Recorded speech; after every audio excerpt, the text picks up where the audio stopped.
get it, baby. Show me your soul. And honey, I'll show you mine. I'll show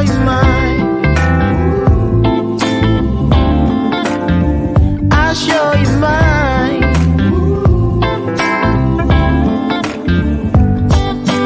Boy, I'm standing right here holding up a sign, shamelessly displaying my state of mind. But you walk right past me, pretending like you don't see what's yours for the taking tonight. Ooh, show me your soul. Baby, I'll show you mine. Show me your soul. Can't you see it's way past time? How explicit do I have to be? I mean, I spell it out before you get it, baby. Show me your soul. And honey, I'll show you mine.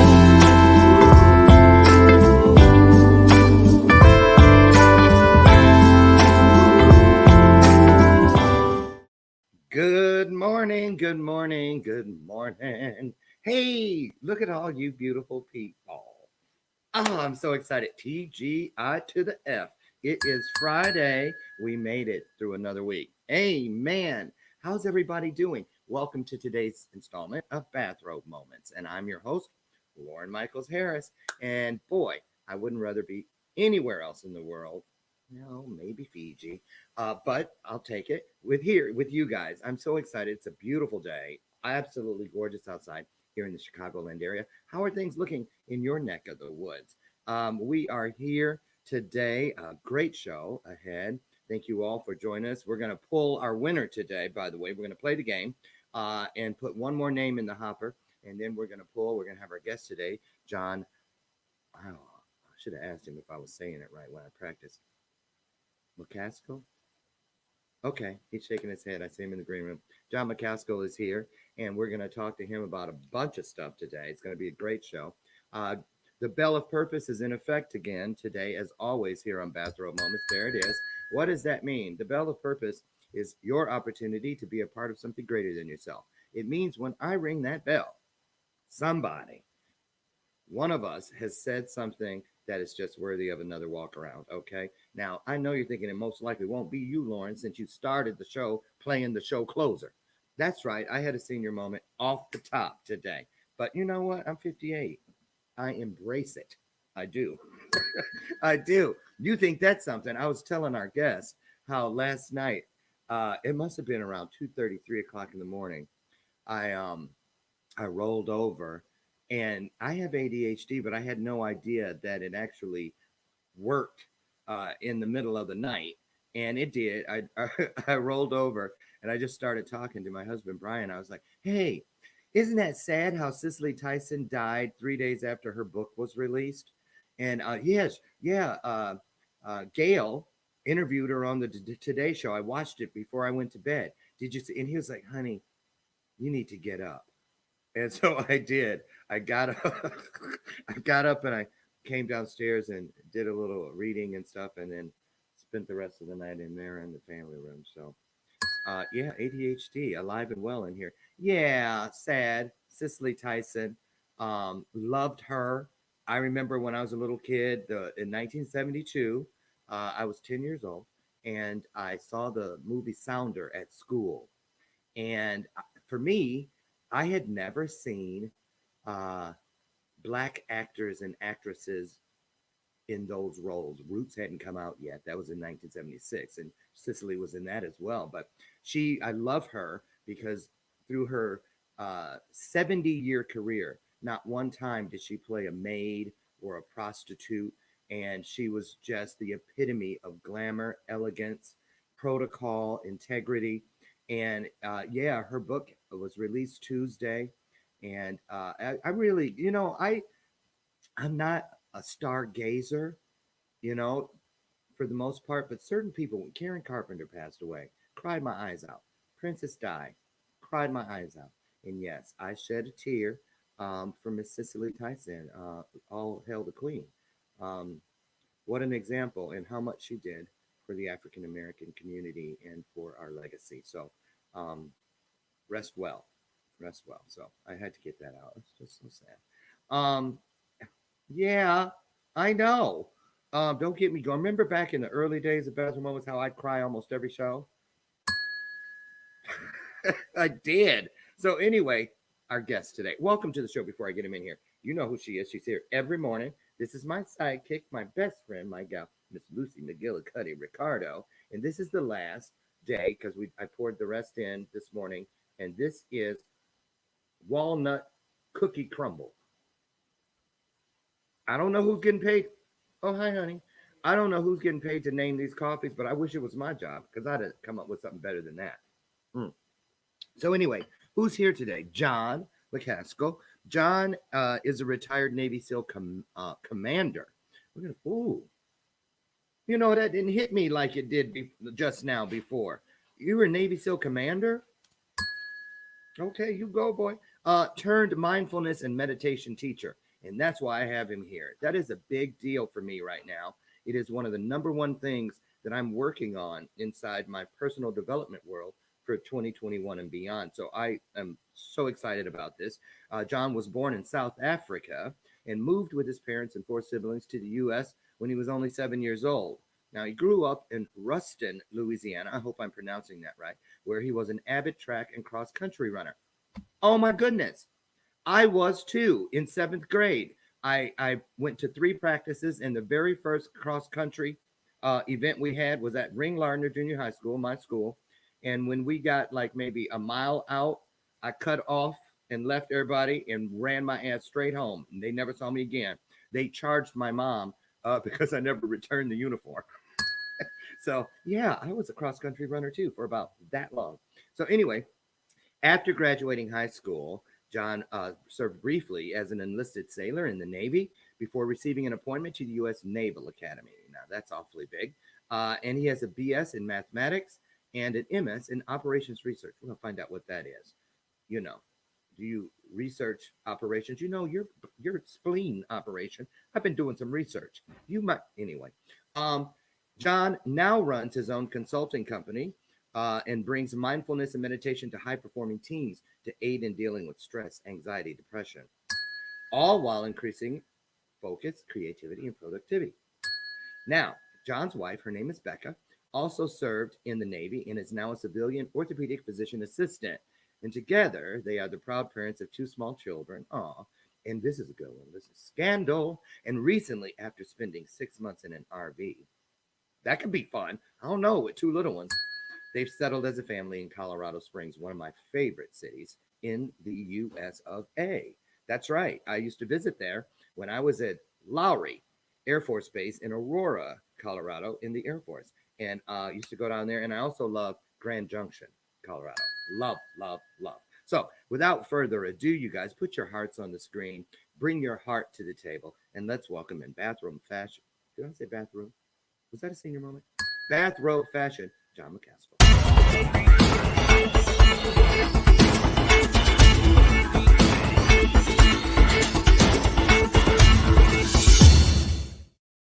Good morning, John. Hey, morning, Lauren. I love the intro, man. It was Great job fun today. Yeah. So how are you? I'm well. I have my coffee. It's 7-Eleven out here in Colorado Springs, and doing a little bit of the pre-show. I have to get up and get some coffee going. So thank you for that opportunity. See that mug? It's a Yeti mug. Yeah, it's you mentioned the RV trip. Having a couple of Yeti mugs for the RV trip was critical. That was quite a trip. 6 months it took. Yeah. So we're going to get into that, but say hello to everybody. Tell them exactly where you're at, a little backstory, and we'll get started. Yeah. Hello, everyone. I'm John McCaskill, and as Lauren alluded to at the beginning, I just recently retired from the Navy, and I'm now teaching mindfulness and meditation to high-performing teams to help them improve their performance, but also to deal with stress and anxiety and depression, and also it can help with some of that ADHD that Lauren, the middle of the night thoughts that kind of bubble to the surface. If you're able to meditate, it can help with that a lot. Good. Yeah. Good, honey.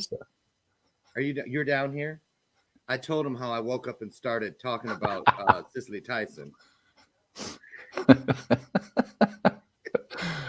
Yeah. So What is it, Brian? Right? I yes, think Brian's going to tell you to start meditating as well after the show. Brian's a therapist. He's probably going to refer me to one of his colleagues. There you go. That's probably what's going to happen. Now, listen. I don't know where to begin. There's so much good stuff here. Oh, if any of you think, John looks kind of familiar. Remember Bold and the Beautiful, Ridge Forrester? He denies it, but I still think that's him. Or you could have been. If they ever do a reboot, you're definitely in. You look like a soap star. Well, I appreciate that. I've had a few people mention similarities to a couple of people. Never to that one in particular, but I have heard the Bold and the Beautiful and the Young and the Restless and some of the others. So that's back and forth. Those are the same family. CBS. Yeah. And I used to see those people. I'd go to the Price is Right when I lived in Hollywood. And yes. Go to work and we'd be like, Brad.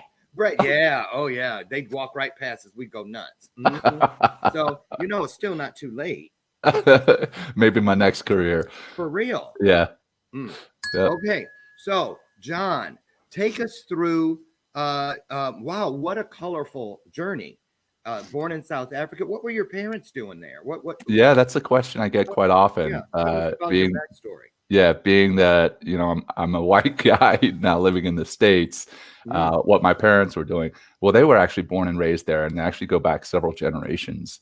On my father's side, his dad was a farmer, and then on my mother's side, her father was a tobacco farmer, and it goes back several generations, eventually back to Scotland on my father's side and back to Wales on my mother's side.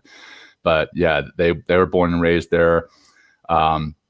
Then when they had myself and then my three older sisters and a younger brother, and they saw where the country was heading, and they didn't agree with apartheid, they decided they needed to get out. So they left South Africa.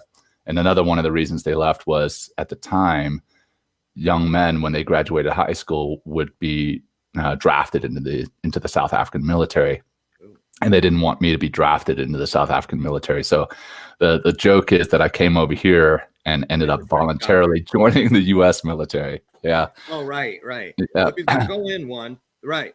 So, Wow, that's really exciting. Do you ever go back to visit? Do you have any family over there? Yeah, we do have family back there. I haven't been back to visit since 1987, but my parents have gone back several times, probably maybe a dozen times since then.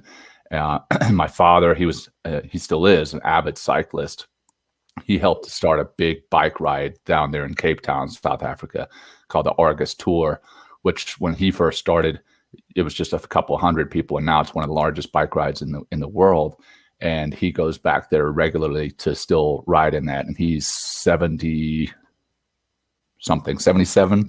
I'm terrible. I should know us. I think it's 77 or 78 years old. So, yeah. Wow, that's incredible. So most of your ancestors are buried there and whatnot. Yeah, they are. Kind of different. You guys, it is for sure. Yeah, my family. I've got my three older sisters, my younger brother, my parents. That's certainly my family, and then obviously my kids and my wife. That's certainly my family. But my cousins, my aunts, uncles, I really don't know them very well. I've lost touch with them. We're Facebook friends, and we send happy birthday comments on Facebook every once in a while. But we're certainly not as close as my kids and their cousins. How close they're all going to be, and how close my wife is to her family. So is she from there? No, she's from here in the States. We met in the Navy, as a matter of fact, at SEAL Team 10. We had an Afghanistan romance. She worked for me at SEAL Team 10, and then when she was no longer working for me, what's that? That sounds like a movie title. Afghanistan romance. Maybe that's the soap opera we'll start. Yeah. Oh no. No, and you see, I put the flag up in the corner I because I see usually that. I forgot to do that when I have veterans on the show. I love And it. so, thank you for your sacrifice because I Thank know you. there's a lot of that involved. And you're in the Navy, but I've still allowed you to come. You know, uh, here because Air Force, of course. You know, Yeah, it's no, nice. hey, I love my Air Force brothers and sisters. Thank Yeah, you, and we absolutely. love you. So listen, tell us, what does a Navy SEAL commander do? Because I've had Navy SEALs and gotten their stories, but I don't believe any of them were commanders. So are you Yeah. like the head cheese? No, there's certainly many more higher than I, but um, what I do as an officer in the SEAL teams is the kind of how I envision it. Initially, for your first few ranks in the teams, you are leading on the battlefield, and then as you get higher up, you start working more at the operational and strategic level. So the analogy that I always use is kind of like a football field.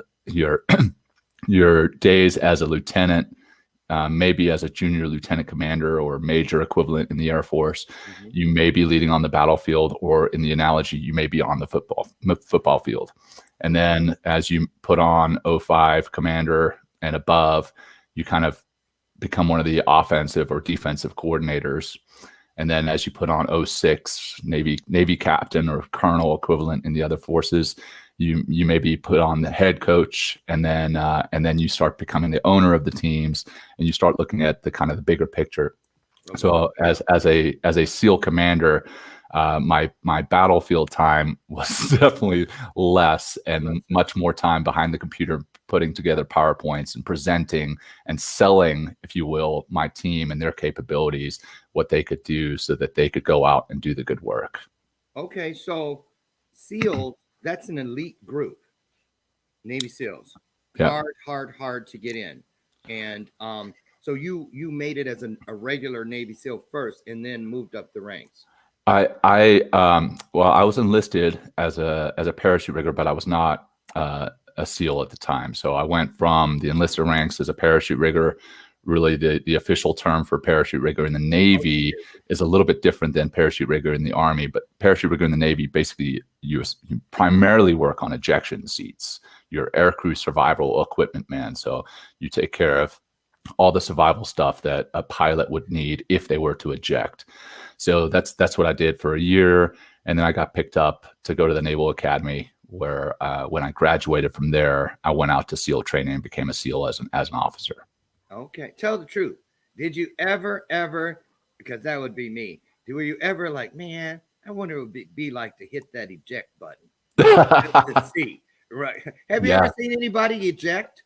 I have not. They No, don't get no, to practice that. There's no no. like simulator for the ejection Yeah, no, there are simulators, and you have that to do throw their some big. asses out. Yeah, well, it doesn't really throw your ass out, but you get an idea of what it feels like to get jerked, and then you have to learn very basics of how you land. You don't go through a full parachute landing class like you do. Yeah, but I certainly my job as setting up that ejection seat and setting up all that survival equipment, my job, I was definitely hoping nobody would ever have to use that stuff, Mhm. and You I, know, and I don't know that anybody did. So you're the first vet to be on the show since we had what happened a few weeks back, that infamous Wednesday in yeah, DC. That you know what I'm talking about, of I course. do. Um, what was going through your mind when you were watching that as a Navy I SEAL? was disgraced. And the democracy that I feel that I have fought to defend, Mhm. and ironically, I believe that many of those people who mounted that insurrection probably believe in and they probably support the military. Um, they were not in line with the ideals of the military. They were not in line with the ideals of democracy, and it was a disgrace. So Broke my that's yeah, it absolutely did. It really Absolutely, did. yeah. It really did, John. I came downstairs and Brian was watching the news because I kind of let him get the news and then debrief me because I'm an empath and I'm an ADHD king, all these things. And so I heard the clip. And then as I rounded and walked in and stood before the television, I really expected to see something from another country on the Yeah. screen. And it was Washington, and it just didn't match. It's like if I picked up this coffee thinking it was coffee and it was buttermilk, and I tasted it, I'd be like, that's not what I expected. It was Right. a real sad day for me. Surreal. It was absolutely surreal. So I saw somebody post on Twitter something to the effect of, if the United States saw what the United States was doing to the United States would call in the United States to help put down the tyranny or something to that effect. And that statement just like kind of brought it to the forefront. I was like, wow, that's exactly. I mean, the U.S. should be ashamed of what's happening right now. Right. So what do you feel needs to happen? I know that's like in world peace, like if you were in the Miss America pageant, how do you want to change the world? But what I mean is, what do you think is missing? What has happened that allows us to think, any of us, that something like that is okay? What's missing today, John? Yeah, well, I think a lot of what's missing is compassion for your fellow man, fellow human here in the world, not just in the United States, but just compassion writ large. And I think also, unfortunately, I believe media and social media have come together to really divide this country. But coming back to the compassion, that's probably not something that you would normally imagine comes from a former Navy SEAL commander, talking about compassion. But I believe that it's a critical part of a good leader is being able to have compassion for your people, have a compassion for those who you command, or those who you may be serving. So let's, for example, going to Afghanistan. A lot of people think that when the special operations go into Afghanistan, all they do is go and mount assaults, take down buildings, capture and kill. That's not all we do. We go out there and we win the hearts and minds of the people in the country. We help to build up their infrastructure. We help to educate them, and we have compassion for them. And I think that's something that we as Americans have lost for many of our fellow Americans. And if you imagine the aisle, in both sides of the aisle, it's almost as though if you're on one side of the aisle, you imagine the other side of the aisle as non-human, and you cannot relate to them at all. And what I believe that we need is more compassion and communication and ways to come together rather than ways to divide. Well said. Well said. And so true, and so necessary. It's just, it's sad, but we've been through this before, in our world and in our country. And we've made it back to ground zero, if you will, and straighten things out. So that's what we're trying to do. So that's why I'm glad people like you are here on Bathrobe Moments from time to time to remind us of what's important. So tell us about, let's see here. So you grew up in Louisiana. I did. You got South Africa, you got Louisiana, and you have zero brogue or whatever accent. Well, moving to the southern United States in the early 80s with a South African accent wasn't good. It's not good. Yeah. Kids are mean. I was 7 years old, I started second grade, but the education in South Africa at the time was a little different. So I started second grade, realized that, my parents realized I wasn't ready, so that I actually came back a grade and restarted first grade. And the kids made fun of me for my accent, and I quickly adjusted and hid it. Have an accent. I did. And my older sisters have an accent. My parents have a very strong South African accent. My older sisters they do. My older sisters have a very interesting accent because they've got the South African accent mixed in with a Southern kind of Bell accent. I need to meet them because I can't imagine what that sounds like. Yeah. Now, your mom's friends were when, everybody was standing around and stuff and getting introduced and everybody sounded the same, but somebody was behind it. They must have adopted him. She would talk about it. Right. So, what was it like in Louisiana? That's an interesting place that Yeah. have I been? I went to Lafayette once when I Lafayette. was Yeah. with people, but I remember a lot of ships were there in that town, and that's about it. But the food and stuff they tell me is just. Have you been to Mardi Gras? I have been to Did Mardi you get Gras. robbed? I've They say you been. get robbed there. I did not get robbed then. I've been robbed in New Orleans, and I've See, had, yeah, yeah, they say uh, French Quarter. yeah, yep, in the French Quarter, See, and there's also maybe not robbing, but being taken advantage of. The street people. I don't want to call them. That's probably a bad term, but those who are homeless sometimes resort to extreme measures to really, all the tourists. yeah, and they take advantage of the situation, unfortunately. So yeah, I got taken advantage of, had money taken there, but I yeah, want so to growing visit, up, but I'm scared because but people say, don't go off on little yeah, tangents, oh no, no, and that's no, me. I like yeah. to go, when we go to Mexico, whatever. I'm all off in the, but I probably shouldn't even do that. Don't go down there. You're gonna get your head's gonna be rolling down the street. But we can't live in fear. We Right, can't live in right, fear. And so this is a great place for us to segue into the meditation and mindfulness. yeah, I would have never thought that there are actual companies, organizations that bring people like yourself in to speak to their team about, well, I could get mindfulness, but meditation. That surprised me. Tell us yeah. about that and how you got that started. Yeah, well, I mean, it really started with my time in the SEAL teams. Ironically, towards the latter part of my career, I started dealing with a lot of anxiety and depression and stress. And personally, Okay. I did. And the Navy put me on various medications to address that, and those helped to a point, but they also numbed any joy that I was experiencing. And in that, not having any joy, I just kind of felt like a hollow shell of who I had been before. So ended up having some very dark thoughts about the world may be better without me, that type of train of thought, and got introduced to a counselor who recommended mindfulness and meditation. And at first I laughed at him. Yeah, thank you. Right. I laughed at him because in my mind, meditation and mindfulness was somewhat kind of connected to yoga and yogis and hippies. And not that I have any problem with any of that, but Right. I just didn't imagine myself as a hippie or a yogi or a monk. Right.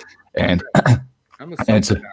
What the hell? right. So I just kind of felt that it was woo woo, for lack of a better term. That's what I used to call this. Yeah. Too, Yeah.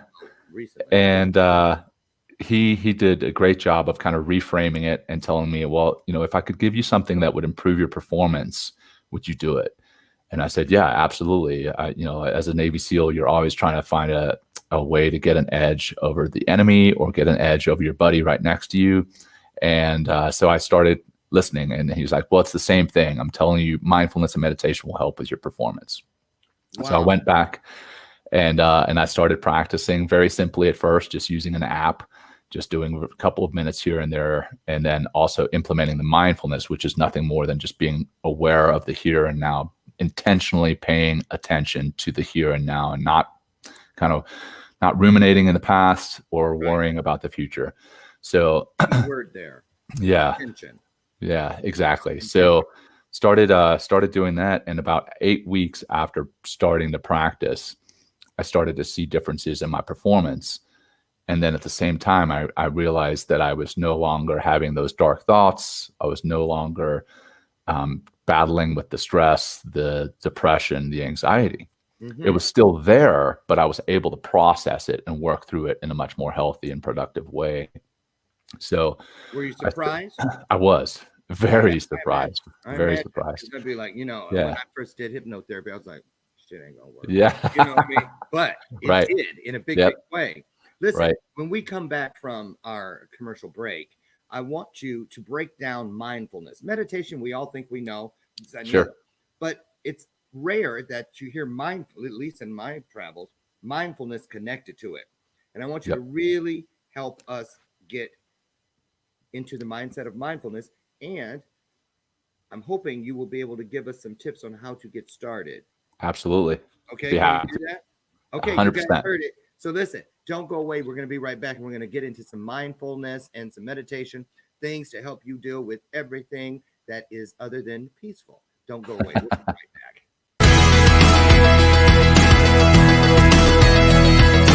Welcome to the Blattman Health and Wellness Center.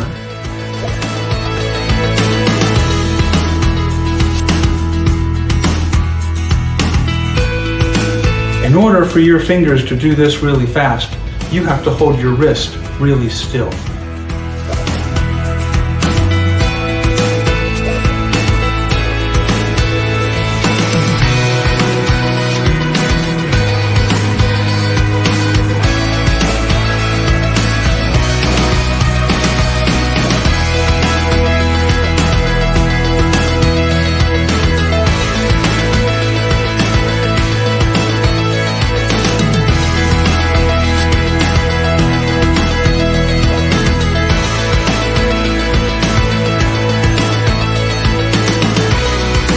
Talking about how do we make pain go away.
Hey, we're back, and my guest today is John McCaskill, and I want to say thank you and hats off for my sponsors for this week.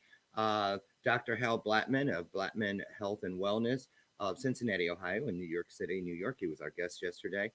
Get over and check out his event, which is coming up on the 6th of February. Go to blattmanhealthandwellness.com to reserve your seat today. And also, I'm so excited about this new sponsor, Intention Pens. Ours came early in the week, and mine's inscripted with "through me, not from me," and Brian's has an inscription as well. And they're handmade. His father and he do this, the guy. And I encourage you guys to get over to intentionpen.com and take a look.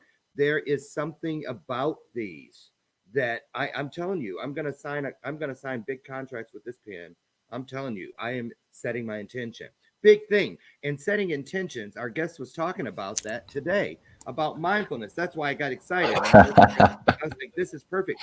This is a big deal in my world right now. Intention. I've been setting intentions just since January 1st. And you know all the stuff I shared with you earlier that I can't talk about yet. Yeah. Two of those three things happened since I set the intention. Nice. Not even just in this month. We're still in the same month. Talk about that, if you could, John, and take us inside this wonderful world of mindfulness and meditation. And maybe we can, because I always think it works for other people, but could it work for someone like me? Sure. Yeah. Well, first off, I also found it very interesting that the commercials were intention, which we had just spoken about, and then health and wellness, which mindfulness and meditation are an aspect of. So mindfulness and meditation, we talked about just before the commercial break, and then breaking that down, kind of breaking out the differences and how you can get into practicing. So if you can envision a Venn diagram, kind of the old nice celery juice, by the way. Thank you. If you can envision the old Venn diagrams, the circle with something over here. So mindfulness is in this one, and meditation is in another circle, and the two overlap. And meditation, if you kind of think of it as a practice, that is the practice. Mindfulness is a state of mind, a way of being. So further breaking that down, meditation is being very intentional about taking some time to practice, setting aside 10, 15, 2 minutes, however long you can, to focus on something, focus on an anchor that may be your breath. It may be a body scan. It may be a mantra. There's different types of meditation. But it is being very intentional about setting aside that time to practice. Mindfulness, on the other hand, is just, again, being very aware intentionally of the here and now, of everything that is happening, all the 5 senses and the emotions. So right now, I'm paying attention to our conversation. I am being mindful about our conversation. I am not over here on my phone texting while we're talking. Not doing all the things I'm fighting. Exactly. It's exactly. So that it does help with the ADHD. And the two together, mindfulness and meditation, there's an overlap. Mindful meditation or mindfulness meditation, where you are very intentional about setting aside that time to practice and truly be aware of the here and now. So coming back to mindfulness a little bit further, you can enjoy a meal mindfully. One of the things that you do in mindfulness teacher training is you eat 3 raisins over 30 minutes, and you take in everything. So you look at the raisins, you take in what you're viewing, so that your sense of sight comes into play. Then you pick up the raisins and you kind of roll them around in your fingers, so your sense of touch comes into play. And then you roll them underneath your nose and you smell them. And then you put them into your mouth and you kind of, it sounds a little gross, but you play with them in your mouth kind of, and then you get the taste and you get this texture. And then you chew them and you can hear the chewing, right? So you pay attention to all of the senses that are coming into play as you eat those raisins. Well, you break that down even further into eating a mindful meal. You can do that. I've got my dog coming in here. Yeah. So anyway, you may also hear my kids. They're getting ready for school in the background. That's okay. But yeah, authentic and real, right? Right. So mindfulness, that's where the paying attention to the here and now, and you can do that anywhere. But why it affects things is it literally rewires your brain to pay attention to the here and the now in everything that you do. So when you're laying in bed at night and you're stewing about something that you screwed up yesterday or something that may affect you tomorrow, then you can start a mindful practice right there and then. Okay, start focusing on your breath, the very act of breathing in and out, and what that does for you, what that does to your chest, what that does to your belly, what that does, everything. It brings you into the here and now. The meditation, you mentioned maybe not being able to meditate. You talk about, hey, you're focused on an anchor, and as you meditate, maybe you kind of lose that focus and your mind starts wandering off into space. But then you notice that your mind has wandered off and you bring it back to that anchor. And that very act of coming back over and over, that is what resets your mind. That is what literally rewires your brain. And that's where the magic happens. It sounds like. Yeah. Which comes first, the chicken or the egg? You can practice both. You can do, yep. Both meditation and mindfulness. Give me 1 second. Let me close this door. Okay. Kids. Sorry, I've, like you mentioned in the bio, I've got a 3-year-old and a 1-year-old, and they're just now getting up and getting ready to go to preschool. So they've got a little bit of noise in the background, but I'm gonna when the show wraps up, I will go and contribute to helping that. Yes. So let me say, people, a lot of us, while you were ticking off how to do it, I was thinking about, I wonder if that works when, like I'll be driving. I'm notorious for it. Coming from an appointment and I'll be thinking about something and I'm 40 miles past the exit to our house. Oh, I wow. literally have gone that far before. Yeah. Before I realized it. And I'm like, is that highway hypnosis? What's going on? But I go places, you know what I mean? And I don't know if that's just the ADHD or what. But tell us about you mentioned an app when you got started. Do you have any recommendations? How do you know are all of them worth it? Are all of them safe? Are all of them equal? Or do you have one you prefer?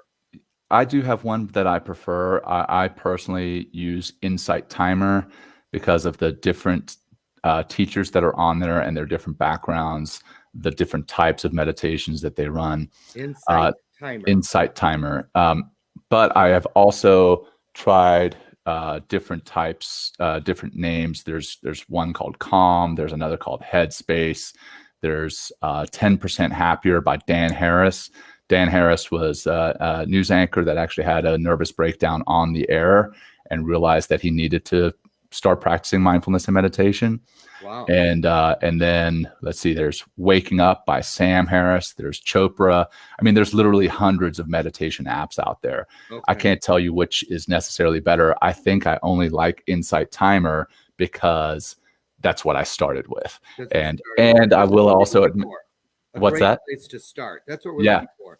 Yeah, it's a great place to start. You can, there's very short meditations on there that you can start. And that's how I started. I think I started with a 3 or 4 minute meditation and then worked my way up. And that's critical too. When you do start, is start small.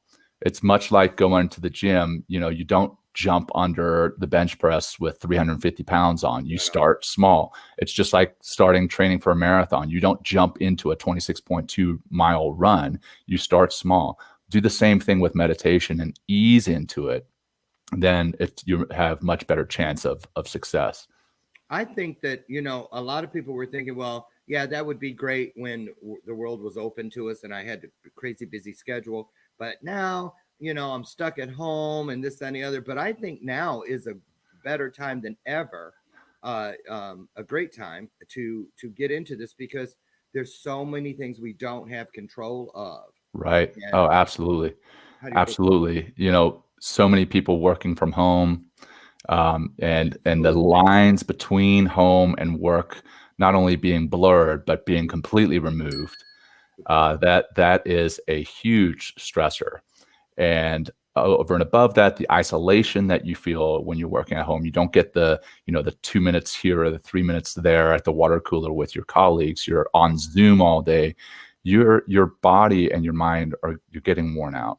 And the mindfulness and meditation can help to make the rest that you do get more restful so your body and mind can heal better. And it can also help you to focus and be more productive through your day. You talked about people feeling that they don't have time to practice, people feeling like they just don't have time in their days. Well, mindfulness and meditation, it can help you to get through maybe that 8-hour block of work you can get through in 7 hours. So now you can actually make time. Do you help people on a personal level?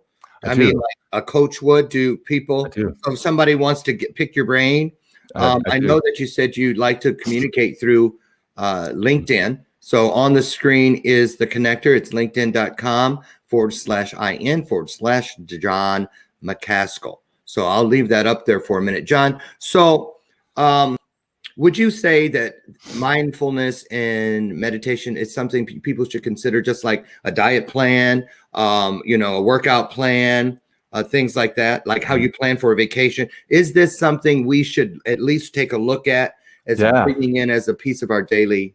Absolutely, it should be. And I hate the use of the word "should" because it almost implies that if you're not doing it, then you're wrong, and you should have some level of shame or guilt. But if you can, I do recommend implementing both mindfulness and meditation into your daily routine. And the way that I do it specifically is I wake up in the morning. First thing I do is I go get a glass of water, and then I go sit and I meditate. And I don't open up my phone to open up email. I open up my phone. The way I have my phone laid out is the first screen on my phone when you open it up is my meditation app. And then I have all the other apps on the back screens, like, you know, the other screens. Right. You got to go through that to get to them. Yeah. And I have all my notifications turned off. So when I turn my phone on, first thing I see, Insight Timer. Go into it and I meditate. Sometimes I meditate without an app, but sometimes I like it. So I go through and I meditate for a few minutes in the morning, and then I meditate again after lunch. And that sets me up for my morning. It clears my mind rather than feeling like I got launched out of a cannon into total chaos. It clears my mind and sets me up for my morning.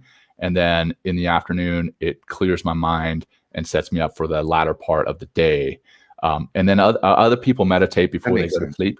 I don't personally meditate before I go to sleep, but you know, some people like to. Sleep is not meditation. Yeah. Yeah. You know.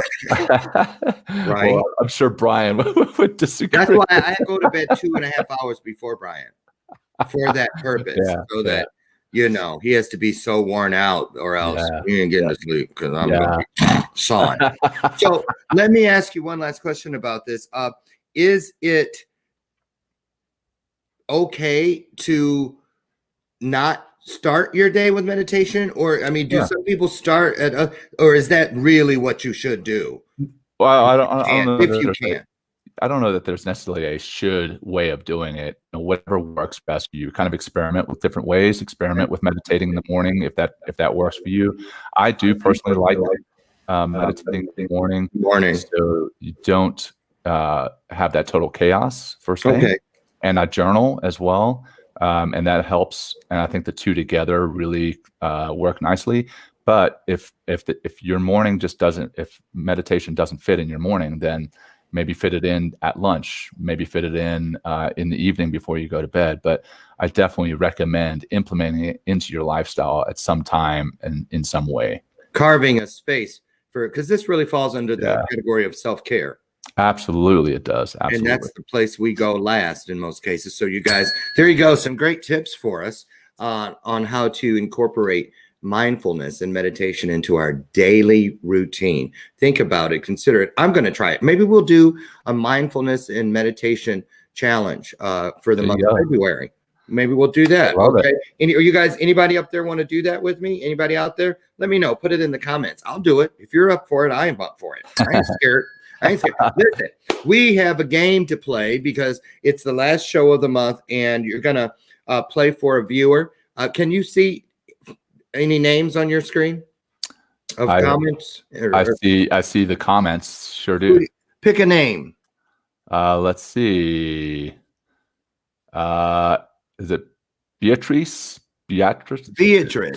Let me see. Beatrice, are you in this already? You are. So, but it doesn't matter. They get to, she's here, so she gets her name put in again. Beatrice Pina.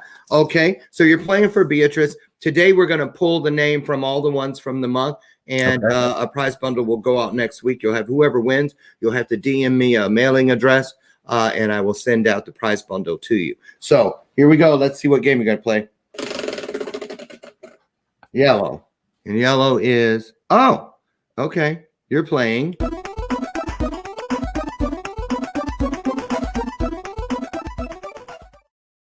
Okay, you got a trivia question. Oh boy. I just pull up something. Okay. Are you ready? I didn't know that. Okay. John, what is the rarest color M&M? Rarest color M&M. Yes. I'm going to say blue. It isn't. And you would think, remember when they came out with the blue ones though? Yeah. And the Empire State Building was all blue. I was there. Oh, really? Yeah. When they turned it completely blue. I wasn't actually there. I was flying in and out. So I saw it from the air. It was really cool. So anybody in the audience want to help? What do you guys think? What do you think I'm is? gonna second guess. Go ahead. You can guess another one. Is it green?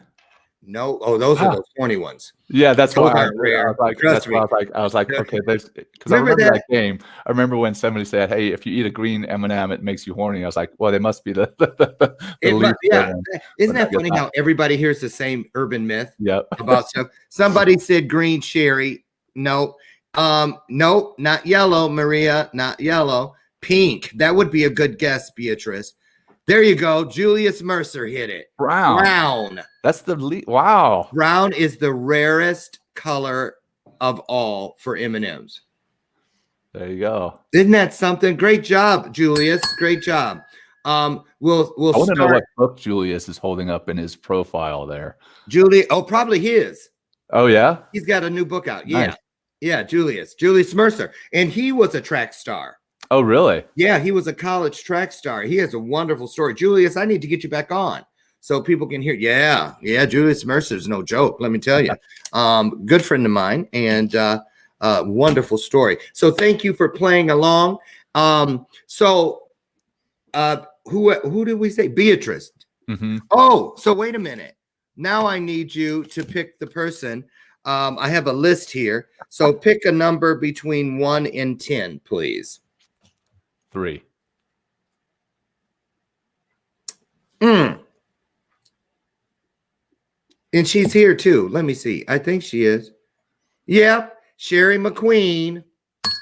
You won, and you were only in there once. Good for you. Robert Brooker and Beatrice were in there twice, and there was all the other people, Lori Whitney, Carol, and the rest of them. I can't read it. Agnes. So congratulations, Sherry McQueen. I think I've mailed you stuff before, so I might have it, but send it to me personally, and I'll get that out to you next week. Congratulations, and thank you all for playing along. Monday show will start all over again, getting your name in the hopper for, and at the end of February, the gift will be a gift card. So you're playing for a gift card next month. So this month, you're going to be surprised with what you get, Sherry. I think you're going to love it. So give us your take on, I know I got one question for you before we go there. When you were out there fighting, okay, when you were in Afghanistan, and I noticed where you're off the coast of Somalia, Panama, when you're in that zone, were you meditating and being mindful? Were you practicing this stuff there? No, I wish I had those tools back then. I didn't get them until about the last 4 or 5 years of my military career. Though I do teach mindfulness and meditation to my my veteran and service member brothers and sisters to make them able to be better warriors. And when I say that, and when I tell people that, I often get people saying, "Oh, so you're going to make them better killers?" And that's not at all what I'm trying. That's not all we do. No, exactly. One, that shows the naivete of the person asking the question, Right. and then second, it shows the kind of the I don't want to say ignorance, but I'll just use that. Well, media grooms us to believe that too, because Yeah. and then they show the military somewhere. That's what they show, Right. rushing in and things Right. blowing up. They don't show what you mentioned earlier. Right. Down on one knee talking to a kid, Right. helping somebody do something that's in the village right there. They don't helping them fix things. Right. That Dig was for one of my water. favorite things was rolling around in Afghanistan, and we would have the kids running up to our vehicles, waving American flags or wearing a Santa hat. And, they wanted us there in the villages.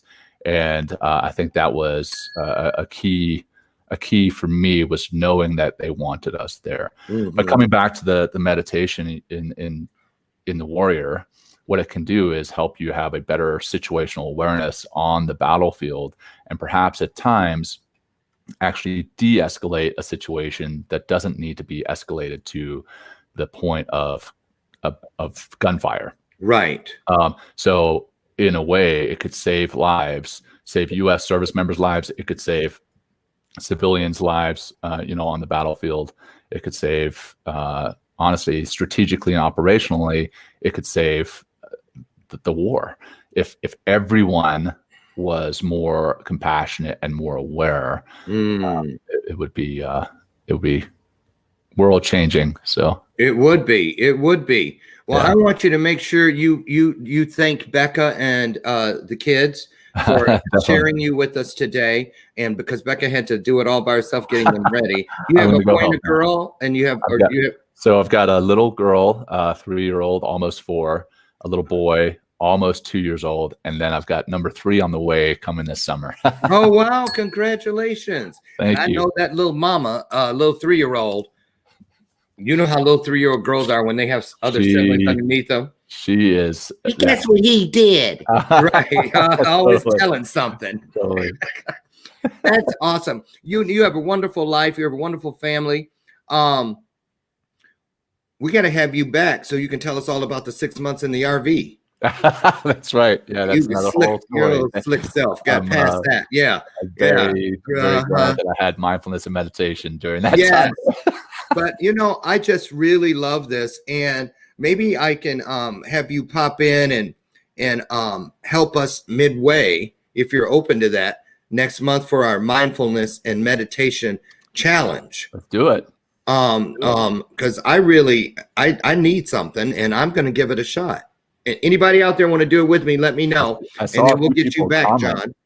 Yeah, a few people said they would be in for it. So Okay. Yeah. I'm gonna go through the things and we'll start talking about that on Monday's show. How to get started. In the meantime, get in and get yourself Insight Timer.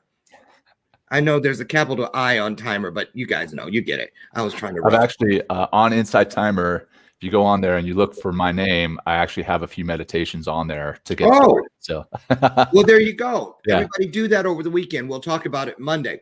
In Yeah. the meantime, I want to thank you, John, for showing up and showing out, giving us something to think about and something to do something with. And that's the most important part. And all of you, thank you for joining us here today for our final installment of the week of Bathrobe Moments. Remember to join me Monday, God willing. My guest will be, Timothy R. Johnson. You guys, he's been here like 3 years ago.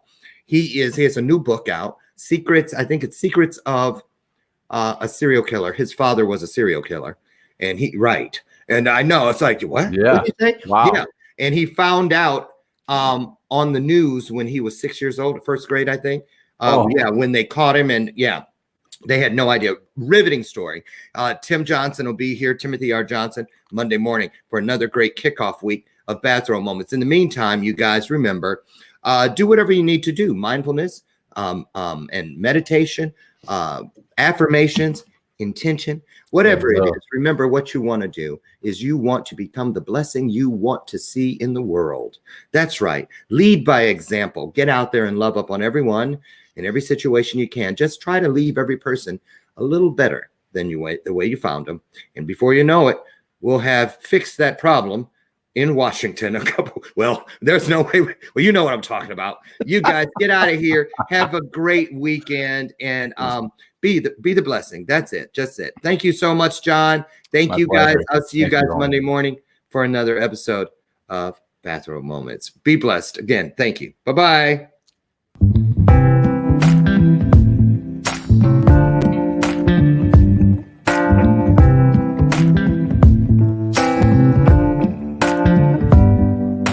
Show me your soul.